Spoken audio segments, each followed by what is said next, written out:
Next speaker we have is Andrea Kuszewski. She is a researcher for Vortex. She writes a lot about altruism and creativity. She's an affiliate scholar at the Institute for Ethics and Emerging Technology, and she has a blog at Rogue Neuron. Here she is, Andrea Kuszewski. Thank you. Can you hear me okay? People always tell me that whenever I talk into microphones, they can't hear me, so if you need me to talk louder, just like wave your hand or something. I'm actually going to follow along on my iPad so I can see where I'm at, so I'll tell you next, but, so, all right. You can go to the next slide. Okay, so this is one of my favorite quotes from Einstein.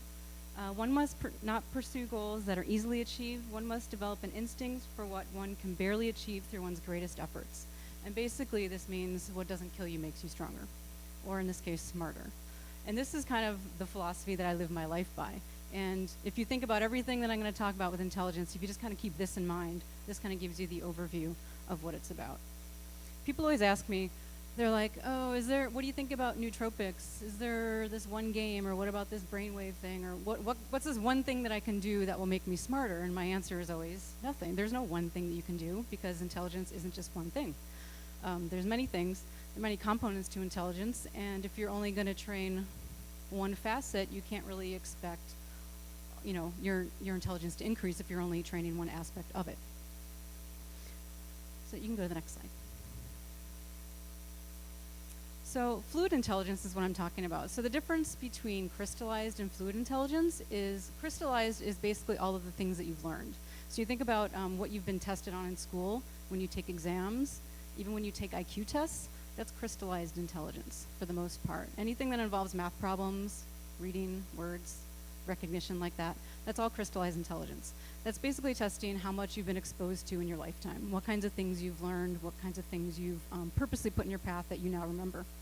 Fluid intelligence, on the other hand, is the power behind your ability to learn new things and take that knowledge, and then you're going to apply that to new situations. Now that's just like a basic definition, but nowadays we're kind of thinking about intelligence in a more expanded way, where we're looking at individual differences and whether or not someone is pursuing maybe their own personal dream or their own passion, they're actually going to reach a higher level of ability than they would have had they never actually pursued that path. So when we think about intelligence, it's more like, what are the tools that you're given and what can you do with that? What is possible? And so when you think about it in that way, you can go to the next slide. This was a study that was done in 2008, and it's now pretty famous. It's done by Susan Yagi. And what she did was she was training working memory by using the dual end-back test.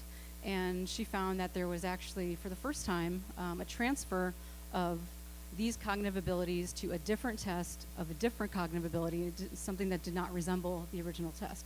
So that's called the transfer effect. And that was a really big deal because for the longest time, and this came out when I was in grad school, and I was actually studying intelligence, and I remember running up to my mentor, so excited, because this, whoa, I've always said, you can increase it, and now finally someone has shown a transfer effect. And of course, at the time, a lot of people were still pretty skeptical about the idea that you could make something out of more than what you were born with. And so this was the first time that it was actually shown that there was a transfer effect. You can go to the next slide. So what ends up happening with this study, because it was so famous and so iconic, and people have tried to replicate it and things like that, what ends up happening is people took away some things from the study and misapplied them in certain ways. So what they took away from the study was that if you train on the dual end-back test, you can get smarter.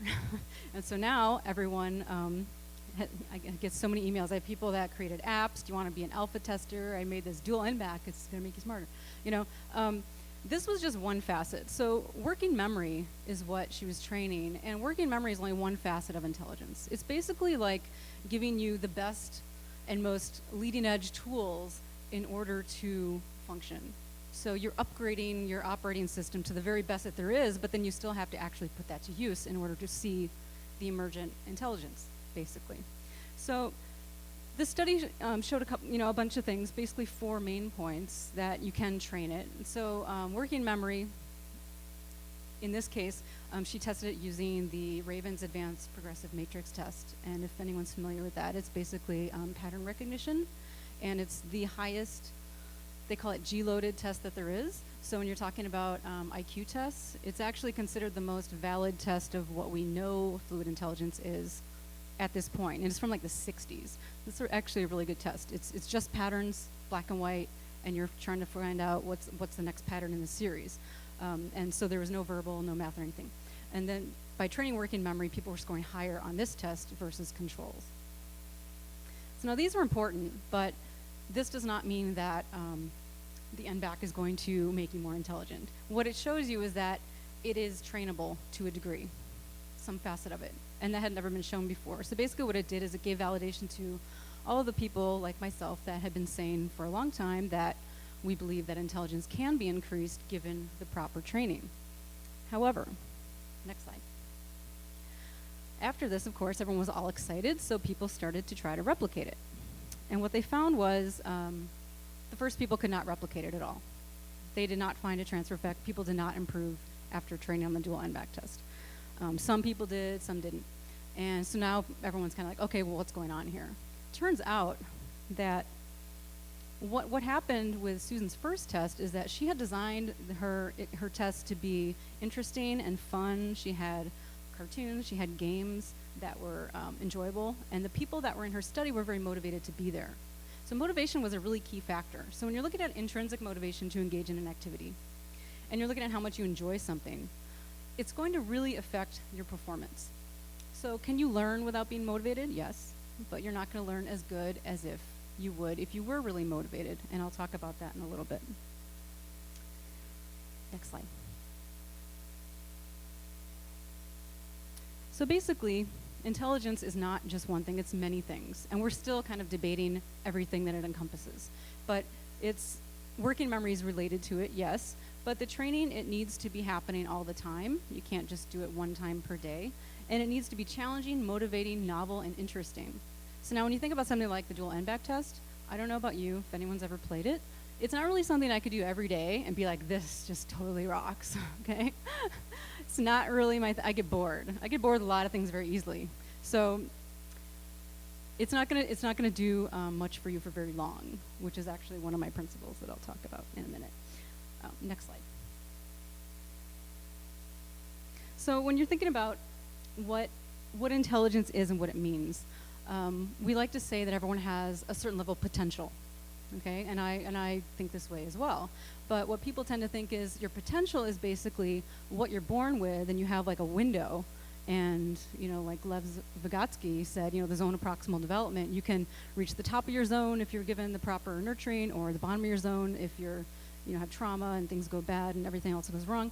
And people think that it's a fixed place. So like my place is here, someone else's place is here, you have these zones that are, you know, but it's actually not static. Those zones, as one of my friends who's a cognitive scientist, Scott Barry Kaufman, describes it, he calls it a moving target. And it's a moving target, so it's a range, yes, but it can move based on all kinds of things. If you're driven, if you're motivated, if you happen to find out that you have a talent and a skill that you didn't know you had, and you apply that, and you're making up for your shortcomings, and you're compensating for your weaknesses using these strengths you didn't know you have, that emergent quality then is actually intelligence. And if you never get exposed to certain things that bring that out, then you may never display that quality. And so that's why we say it's a moving target. And so things like, you know, analytical ability, yeah, we can test that, and reading ability and those kinds of things. But things like grit and perseverance and motivation, those things are not identified in the brain right now. Although I do have friends that are working on that. So maybe next year, soon. But those things are not tested. But if we could measure grit or perseverance or drive or motivation in the brain, and that was included in an analysis of intelligence, well then maybe we could say it is all genetic. But for right now, we know that it's partially genetic, and that gives you a rough estimate of what you're able to do, potentially, given other things. But included in that is all of these other factors that are not measured when you're looking at intelligence. So in order to actually reach your highest potential, meaning how do you get that moving target to be as high as possible? Like, what is your own personal secret sauce? And you don't actually maybe know it until you experience it, what it might be. Everyone has different things that motivate them. But I know two things, is that you have to train really hard. There is no easy way. There is no simple pill. There is no shortcut. It's really incredibly wicked hard to get smarter, but you can do it if you work hard. And so what I've done is next slide. As I've outlined, basically, you can go to the next one too. 5 basic principles. These are not like 5 things you can do, like, eat broccoli and ride a bike or something. These are 5 principles that are kind of the underpinnings of what it means to be intelligent. So these are 5 ways of living. Basically, it's a lifestyle of constantly pushing yourself to reach that next level so you can get that target as high as possible. Next slide. And these 5 principles are seeking novelty, challenging yourself, thinking creatively, doing things the hard way, and networking. And so I'm going to go over each one of those briefly. You can go next. You can go next. Okay, so seeking novelty. I want to talk about dopamine because this is something that a lot of people get wrong, and it's really crucial and important, and it's involved in motivation too. So we used to think dopamine was the pleasure chemical, right? Everyone's heard that? Like, oh, I need some dopamine, I need some pleasure.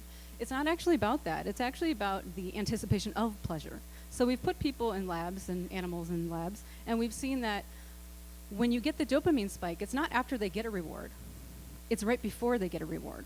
So if they know that something might be coming and they're going to like it, they know that something might happen, the anticipation of receiving that, that's when you get the spike of dopamine. And then it goes, after they get it, then it kind of normalizes. And so what we found too is that if someone knows they're getting the same reward every time, you're going to get a spike of dopamine before they get it every time. But once you start, let's say you give it to them half the time, 50% of the time, intuitively you would think their dopamine's not going to spike as high because they might not get it this time, right? Well, actually the opposite is true. Dopamine goes even higher if they don't know that they're getting something. So as soon as you enter in that little bit of novelty, mystery, uncertainty, you don't know if it's happening, you're not quite sure, that's when dopamine's even higher. And so what we found is that it's actually the anticipation of things or the motivation and the drive that gets you to act. So when you think about dopamine and novelty, one of the things that we found is that people who are natural novelty seekers, they tend to have higher intelligence. Well, it all kind of makes sense, You can go to the next slide. And actually the next one too. I'm trying to go through a little quicker. Okay, so when you look at this little paradigm here, so learning, motivation, dopamine, and you think about this even in the classroom too. So you approach a novel activity, okay? It's something new. Dopamine spikes, like, oh, this is interesting, I haven't seen this before. You perk up, you're paying attention, you're focusing, right? That triggers dopamine. That's going to give you motivation to engage in a behavior, which is going to fuel engagement, and that's basically priming your neurons for learning. So it's not making you smarter, it's getting you in the best possible state, like, okay, now I'm ready, everything can happen, and then anything that does happen, you're probably going to get the highest result. So you want to create this state as much as possible, so you're going to get neurogenesis and increase in synaptic plasticity, which is learning, basically. So if you think about let's say you have students, a teacher, something like that, or even a parent, and you want to get the highest level of learning possible, trying to get this right here, that's exactly what you want. And now it's going to be different for every person, what triggers that dopamine, how much novelty they like. Some people get bored quicker, but this should be the goal right here. Next slide. So basically, things that you can do, always looking for new activities, looking in different areas other than your field of expertise. So I'm actually very multidisciplinary just in general. So I've been to art school between psych degrees, and I do writing and speaking and all kinds of other stuff. But if I'm not doing that, I'm not happy. So I do this automatically. I'm always looking, once I master something, I'm like, okay, give me the next thing to do, and I want to do something else. So learning a new instrument, new language, taking an art class, learning about newer era science, and basically being a knowledge junkie. These are good ways that you can kind of like embrace that whole high dopamine, high motivation state all the time. Okay, next. Okay, challenging yourself. Now this is, so when you think about games like the dual N-back, what happens when you start getting bored with it, okay? Your cognitive growth that maybe you experienced initially, that's gonna start to drop. So there's a study done by Richard Heyer and Rex Young a number of years ago. It's a famous Tetris study, where they took people that had never played Tetris before, and they looked at their brain volumes, and then they started teaching them how to play Tetris, and they noticed that as they're playing this game, their brain volume is increasing, more connections, your cognitive growth is happening. But as soon as they mastered the game, as soon as they figured out how to play it, started thinning out. And so what happens is your brain's starting to get efficient. And that's where they get this term neural efficiency. So if you think about when you're driving to work and it's a new job and you're paying attention to where you're going, you don't know the route, kind of like on my way here, we're driving. I'd never been to Berkeley before. So you're paying attention and your brain is really active, and you probably experience some cognitive growth by just paying attention and navigating your way, through a place that you don't know. But once you start doing that every day, you find that you're on autopilot. You're on the phone with someone and you're driving and you find your work and you don't even remember driving there. That's because your brain isn't paying attention. You've slipped into that efficiency mode. And so you don't actually want to do that. You want to prevent that from happening. If your goal is to actually increase your cognitive growth, efficiency is not your friend. Next. So when you think about how you can view intelligence and challenge, if you think about how your brain is designed, efficiency is actually a survival mechanism, and that's its job is to keep you alive. So it does these things like conserving energy and glucose and things like that when it doesn't need to be active, because it's helping you stay alive. But it's not going to help you if you actually want to increase your cognitive growth. You're actually like fighting against your brain's natural inclination to get efficient. So you think of it as an emergent quality. It's resulting from struggling against the environment in order to survive. Next. So what I do is, as soon as you learn something to the point of mastery, immediately move on to the next thing. I mean, as soon as you master it. As soon as you find out that you're fluent in something, you need to bump up the level of difficulty. And I know that sounds exhausting because you want to kind of revel in the fact that something's easy, but that's when boredom sets in and that's when your brain starts, thinning out on you. And you don't want that. But what you found is that if things are challenging, if you set your goals just higher than what you think is possible and you reach those, that's actually more motivating than if something is actually easy. And I'm sure everyone's probably experienced that to some degree.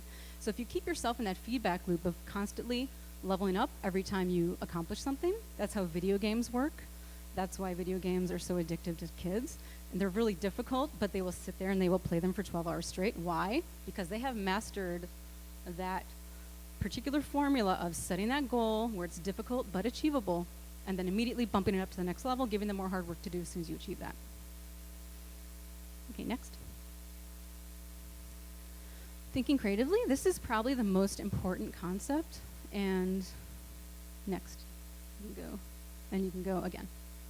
So this is now a famous, and it's also famous because I have ragged on this graphic so many times now in talks that it's now famous for the next slide, which you can switch to. This is actually not the way the brain works. The whole left brain, right brain thing, that's not how the brain works here. Creativity is not thinking with the right side of your brain. It's not painting a picture and things are pretty and flowery and then the left side is boring and stoic and analytic. That's not actually how it works. So thinking creatively, creative cognition, is actually thinking with both sides of your brain. You're going back and forth between conventional, unconventional. You're zooming in, you're zooming out of information. You're getting the details, and you get the big picture. You look at a lot of the noise, and then you find the signal. It's constantly weeding back and forth from right to left. It's not just all right. If you were thinking about someone who is all right-brained, that would be pretty close to schizophrenia. Okay, and that's actually not considered creative. That's not your goal. Next. So basically, it's using your entire brain. So anyone that tells you, are you a right-brainer or a left-brainer? It's like I made actually a meme where, the internet dating or the speed dating thing, where you can ask one question, and then it was, are you right brain or left brain? Next. Okay, so that's like one of my litmus tests for people if I even want to talk to them. So yeah, don't do that. Okay, next. So this is a quote from, this is an article, I'm not going to read this whole thing. This is an article I wrote for Scientific American about education and the importance of creativity on education. And so basically what this is explaining here in this quote is that people have tested that if you take students in a classroom, let's say these are college classrooms, and you rate the level of engagement, the level of learning, how they rate the professors, with just like you're sitting in there and you're getting lectured at and then you take a test. Versus the other groups were taught with more creative methods. It was hands-on demonstrations, asking, even something simple as like asking a question versus telling you what the answer is. Say, what do you think about this? Give me a hypothesis. And even if it's wrong, you reward that wrong answer because it's getting you to think a little bit differently here. So anytime that you give more than one answer to a problem, instead of just here's the problem and here's the answer, if you think about multiple solutions to that problem, that's thinking creatively, and that is actually increasing your cognitive growth. You're making more connections. It's more interesting. We know that mystery triggers dopamine, novelty triggers dopamine. All of these things are involved in creativity as well. You can next. So basically learning the same information in multiple formats. And we know this too from lots and lots of research. It's almost axiomatic at this point. The more ways that you encode information, the better you're going to learn it. So if you learn something once in one format, you may or may not remember it, but if it's given to you in one format and then a slightly different perspective on something else, and then maybe you learn it from a different discipline, but it's the same concept, the more ways you take in that information, the more likely you are to learn it, the more learning that takes place, more cognitive growth, and it's actually more enjoyable as well. Next. Doing things the hard way. This is one of my favorite ones, and this was demonstrated on the way here as well. So when I first wrote this article I wrote an article for Scientific American on this concept. It was these 5 principles. And I told a story about when I used to live in Boston. My sense of direction is really terrible. And so when I moved there, it's like the city that nightmares about getting lost are made on. It's like not on a grid, it's a circle, it's just horrible. I had a job where I was traveling to see clients all over the city, and I was lost every single day, and I was like ready to hang myself. It was horrible. And so I'm like, I need to get some GPS and, so it can help me navigate around. So I did, and things were okay for a while until it broke. And then I found that I was even worse off than before.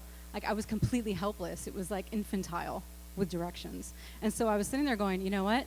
I think using the GPS has actually hurt my spatial skills. I feel like I'm a little bit off in every area of my life that I'm using spatial skills. I don't feel as sharp anymore. And so I wrote about this in this article, how GPS can, hurt your spatial skills based on, what I experienced in everyday life. And so, next slide. And so then about a year later, I get an email from this guy who is a researcher at Rutgers. And he goes, last year I read this article that you wrote about GPS and hurting spatial skills, and I thought, wow, I wonder if that's true. And he tested it, and he's like, you're absolutely correct. So now it is actually proven. So you can look up his work. And he sent me the paper. I thought that was pretty funny. He's like, yes, it actually does. So when you over-rely on technology, we have these devices, and here I'm sitting here. I'm a total hypocrite. I'm using my iPad here. But, technology can be a blessing and a curse. Google doesn't make you stupid. Google doesn't make you smart. It's how you use technology that actually affects your brain. So using GPS is fine if you are freeing up, that cognitive energy to do other higher level things. So, or maybe not using it all the time, using it once in a while. Searching things on the internet, if you're just looking up answers to things and you're not really pondering what you're looking for, well, Google can actually maybe slow down your cognitive growth. But if you use it as a research tool and you're looking up things in order to ponder bigger theoretical questions that will then be answered by things that you generate yourself, well, then it's saving you time. You're not looking it up in a page in a book, but you're actually benefiting from it ultimately. So it can go either ways. Yeah, that's fine. That's fine. Yeah. So avoiding cognitive shortcuts whenever you can, and not over-relying on technology to do all the thinking for you. Okay, next. Okay, just quickly here, networking. So we know that being social beings actually does help cognitive growth too. There have been studies done with monkeys and baboons. They found that the ones that were in social groups tended to have higher levels of intelligence, and there's a reason for that. The idea that I have these thoughts in my head, and maybe I can make a lot of progress even by looking things up on the web, but it's not until you actually start talking with ideas with other people, you start getting different perspectives, and then you start thinking about things in different ways. It's like getting you to take things to the next level when you start interacting with other people. So I know a lot of people hate on social media, and they think that it's making us into a worse race of humans, but I think it's actually going to, in the long run, when you look back, it's going to be increasing our cognitive ability ultimately, because we have the instantaneous just connection with other minds. So we can expand on things in ways that we never could back in the days of horse and buggies when we had to go to universities in order to talk to colleagues. Well, now we can just get online and go in a forum. I mean, there's so many more possibilities now. So I look at networking as kind of a way to make the other principles more likely to happen. So it's kind of like a booster tool. So now, these 5 principles, you can go to the next one. So yeah, and if you're not on social media, please get on there. I tell people that follow me on Twitter will make you smarter, just by the nature of all the things I post in Facebook. So when you look at these 5 things are really important, but the main concept here is that it's happening all the time, and it's not just one of these things. Okay, so you can't just take one of these principles, like I'm just going to network with people and I'm going to get smarter, or I'm just going to seek novelty and I'm going to get smarter. These 5 principles, they're all meant to kind of be done together. It's kind of the underpinning of how you should live your life if you want to be one of those people that is constantly improving themselves and getting to that next level. So next. So I call it, learning should not be easy, okay? It's not supposed to be easy. It's difficult, okay? If learning was really easy, if getting smarter was really easy, everyone would be really brilliant. And we know that's not true. So it should be hard. And the reward for that is that you do get smarter. But you need to kind of fetishize that pain of struggling to learn something new. And you actually do. If you set these difficult but achievable goals and you do reach them, it's painful when you're going through it. But at the end of that, you feel really good about yourself, higher self-esteem, higher sense of autonomy. People ask me all the time, they're like, oh, do you love being a scientist? Research must be so awesome and everything. And I'm like, I'm kind of in a mild state of being miserable all the time because it's difficult and you don't get a whole lot of reward. But because it's hard, I actually like that. So when I look grumpy and I'm kind of miserable, my baseline is mildly irritable all the time. People are like, oh, aren't you happy? I'm like, no, I'm totally happy. I'm like, what the hell, because I love it. I like the pain of things being difficult. I like that. If things are easy, I can't take it. Boredom is a killer for me. So, next slide. So I want to end with this. If you haven't seen the movie Gattaca, you should really watch it, because I don't know what your problem is that you haven't seen it yet, being at a transhumanist conference. But this is one of my favorite movies, because basically you have your genetic code, and it's giving you a guideline about, here's what you have to work with, okay? Here's what level of analytical ability you have right now. Here's what you're maybe predestined to develop in the future, maybe, if you're exposed to the right environmental factors. It's giving you a rough estimate of what could happen. But you have a whole lot of control over how that manifests. Epigenetics is a real thing. Okay, you have a lot of control over how intelligent you are. Now, can everyone be as brilliant as Einstein? Probably not. But everyone can get better. You just don't know how high that you can get unless you push yourself to that level. So the only way you can truly surpass limits is to not accept that those limits exist in the first place. So, okay, I'll just end on that because I want to leave time for questions. All right. Thank you.